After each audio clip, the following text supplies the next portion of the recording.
In a world where there is no such thing as an original idea, it is astounding that people are so quick to complain when something takes inspiration from something more recognizable, as if an outside contributor is a reliable method for evaluating quality. There's nothing inherently wrong with being inspired by something or someone, let alone adopting successful elements of something that worked. Plenty of writers, musicians, and directors have had their share of inspiration to help shape their own authentic style. The melody to Frank Sinatra's most famous song, My Way, was based off the French song Comme d'habitude. J.K. Rowling's Harry Potter series took some pages out of several other novels like the Chronicles of Narnia, which was itself evocative of C.S. Lewis's conversion to Christianity. Heck, Star Wars, the cultural phenomena that it is, one which has inspired an entire generation of filmmakers and moviegoers alike, was inspired by countless sources, ranging from The Hidden Fortress to Flash Gordon. With that in mind, why is it that people are so quick to point out when a game or series has similarities to another one as if it's a bad thing? Not only has it led to some interesting and innovative new titles in the medium, but video games themselves draw from outside sources all the time. The movie Alien is often credited for contributing to the development of the first Metroid game, and there are a myriad of other films, novels, and individuals that left an impact on several other series. One such series?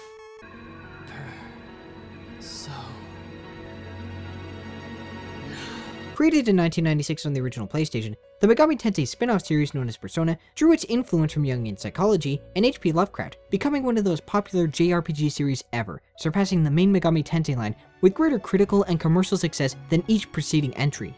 So it should come as no surprise that, during the long wait for the highly anticipated Persona 5, a new challenger should appear to attempt to occupy players' time up to its release. This time, Aksys Games is here to fill that void with Mind Zero.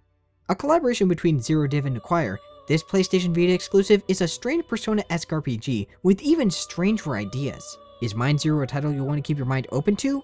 Or should you keep the cover to this game closed? Let's find out. Hey, have you heard about it? That weird door thing. Well, come on, I know you have. It shows up out of nowhere, and if you go through it, you end up somewhere else. The story begins with our main hero Kay and a friend of his walking home from school. All of a sudden, Kay is pulled into a room full of weapons and a mysterious woman. It's a pleasure to meet you. I'm the Undertaker. After choosing a weapon, he summons a being called a mind and becomes a minder. From there, Kay and his friends must uncover more information about minds, a government conspiracy, and a strange place called the Inner Realm. If it sounds confusing, it's only because the opening events are incredibly convoluted. Mind Zero's plot is surprisingly predictable. From the opening scene alone, you could tell that a major twist is going to happen to a specific character in a specific manner with how non-subtle the dialogue has been written. It's well translated, but what's being translated isn't very good writing. It's poorly paced and, frankly, not very gripping. It feels like the story is cherry-picking the best elements from the entire Persona series and mixing them together, something which does it no favors in comparing the quality of the two. Now, some might say that the similarities are coincidental, and that comparing the two is unfair to Mind Zero. But let's take a closer look at that observation, shall we? Our main characters are high schoolers who initiate a contract between a mysterious individual to obtain the power of another self, one that lies in a realm beyond the human consciousness. There were two police officers, one your standard hardworking cop, the other more laid-back youth, both of whom eventually get wrapped up in our hero's mess. Oh, and there's the recurring image of a butterfly. It's Persona! Who are you trying to fool? These comparisons aren't coming out of nowhere. The story was clearly inspired by the Persona series as a whole. However, Mind Zero doesn't play to Persona's greatest strength in its writing: character development. While it varies from game to game, the main characters in the Persona series change and grow as individuals throughout the overarching narrative by confronting their fears and discovering more about who they are. In Mind Zero, the main characters are completely static.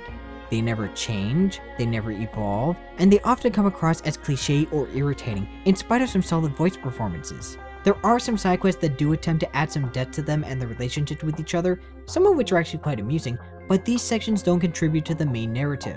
Judging it solely based on its own merit, it's a mediocre tale with a thin grasp of Jungian psychology and poor pacing. Still, it doesn't take 3 hours to actually play the game, so that's a plus. While Mind Zero is similar to Persona in many ways, its greatest strength does not lie in its storytelling. Something wrong?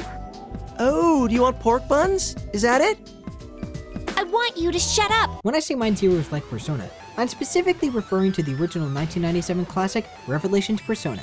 The first Persona game was an odd beast, experimenting with mechanics to make the title more accessible to Western audiences, while trying to keep its roots firmly in the punishing Megami Tensei territory. It was a strange blend of ideas that concocted into an absolute mess, one which time has not been kind towards. Mind Zero takes what few good pages it could find in such a worn out book and crafted something entirely fresh out of what it could salvage. Like Persona 1, you travel via a minimalistic overworld. Like Persona 1, it's a first-person dungeon crawler with random encounters. And like Persona 1, it features a very interesting take on turn-based combat involving the use of one's other self in battle. Unlike Persona 1, you're limited to each character's starter mind, but you can choose to switch your mind on or off by pressing L. When in mind mode, you can unleash powerful attacks and activate your skills. In mindless form, you can defend, use items, and use attacks that are effective on mind-resistant foes. You have 3 types of points to consider in battle: turn points, or TP, mind points, or MP, and life points, also known as LP. Life points are self-explanatory. They're a measure of how much damage a character can take. When they hit 0, your character is knocked out. Mind points are the equivalent of health points for your character's mind. When you take damage in your mind form, you don't lose life points, but you will lose mind points. When your MP hits 0, you enter into a state called Mind Break where you can't act for 1 turn or summon your mind for 2. You can shift between your mind and mindless form to avoid this, as well as allow your mind to recharge. You always start off battles with full MP, which might seem like it would make the game really easy, but Mind Zero quickly ramps up the difficulty. If it was just balancing between mind and health, the combat would be fine, but what pushes it from good to great is the final type of points. Turn points are used to perform one of your many skills in battle. If you don't use a skill, you'll gain a few turn points with every passing turn. If you have enough turn points, you can activate Burst Mode, where you use a large amount of turn points to perform a move instantly, or break the rules of combat, like use an item while in mind form. With apologies for the lack of wording, Mind Zero's combat is truly thoughtful, a well-designed blend of concepts fully realized in battle, bolstered by a robust skill system. You can set skills to a certain mind, similar to the old Persona games where any character could be equipped with any persona, though obviously some mind special in certain skills over others. There's a grand amount of versatility granted through Mind Zero's skill system. You can even upgrade them at a shop, or fuse them together to create entirely new ones.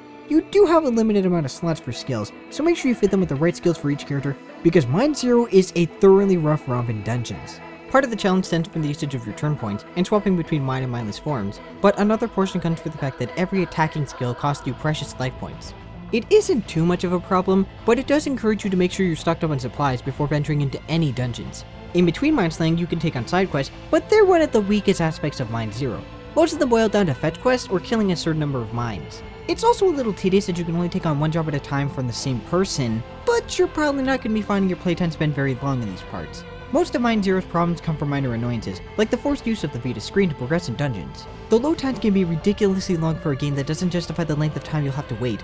Auto battle isn't as fast as it should be, and it gets very strenuous on your fingers to hold the R button for auto battle to work, especially when that same button fast forwards through conversations with a single tap. My biggest issue is that the game doesn't let you choose skills when you're low on health. It means you can't try out as many combinations or advanced tactics as you like, and that can be rather annoying. Some might say that it makes it easier for newcomers to not waste a turn on an attack, but in a game that encourages the use of different strategies and skills, it's head-scratching that they would remove the option to use said skills for different, more complex battle strategies. It should allow you to take that risk for yourself, instead of removing it entirely from the equation. For what it's worth, Mind Zero is the type of game that takes some time to adjust to the high level of challenge it throws at you. I wouldn't use the useless statement that it gets better with time, since frankly a game shouldn't take a couple of hours to get good, and Mind Zero is good from the start, but it does take some time to ease into the experience and adjust to the brutal difficulty. As you progress further, the world opens up, giving you more options for skills, equipment, and the challenge gradually becomes more manageable. Oh, and a general tip, when you get the 6th character in your party, leave the dungeon immediately and go upgrade your skills. Trust me, you will save yourself a ton of trouble. Either that or turn down the difficulty. This is a game where there's no shame in playing on easy, because even on the lowest difficulty setting, Mind Zero still provides a hearty challenge from the first encounter to the final boss.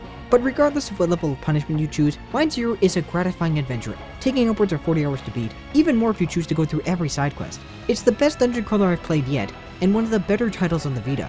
Barring the remake of Persona 4, Mind Zero stands as the very best original JRPG you can find on the PlayStation Vita. Finally, the presentation. Despite the blatant influence Persona has had on the gameplay and story, the visuals attempt to distinguish Mind Zero from its obvious inspiration. In battle, sound effects pop up like they would in a comic book, giving it a unique aesthetic closer to a living, breathing manga. For a budget title, the artwork is quite good, even if the designs aren't the most imaginative. Character models and monsters are finely rendered, but the environments leave a lot to be desired. Some of the later dungeons have a unique flavor to them, but overall leave very little to impress, with their low-resolution textures and love of dull and gray-brown corridors. It is nice that the same attack from different characters have different animations, and that enemy attacks hold some weight to them. When a mind throws their body or swings their weapon at you, you feel like they're attacking you and the impact they cause, in spite of the first-person perspective. On the sound side of things, Mind Zero features both the original Japanese voice work as well as a brand new English dub. It is silly you can't change voice settings once you load your save file, but it is nice that you have the option. On that note, the English voice acting is well done, but some of the voices don't quite match the character they're coming out of, and that can be a little distracting. Guess we can chalk that up on the list of things like Persona that this game has going for it. Sheesh, it's easy to toss around theories if you're not personally involved. Speaking of distracting, stock sound effects like gunshots and crunching seem really out of place among the higher quality voice acting and music. The soundtrack is, for the most part, filled with a solid variety of tunes. There's a few typical J-pop songs thrown in, but the rest of the soundtrack is exceptionally well composed and a pleasure to listen to on its own. Overall, Mind Zero may not be a showcase for the Vita, but it's no slouch in any part of the presentation. Mind Zero might have obviously been inspired by Persona, but that doesn't make it a bad game, far from it. In many respects, it does some things better than Persona, namely with the combat, to make it a worthy title of any Vita owner's library, earning an 8 out of 10. That's all for now, folks. Until next time, game on, my friends.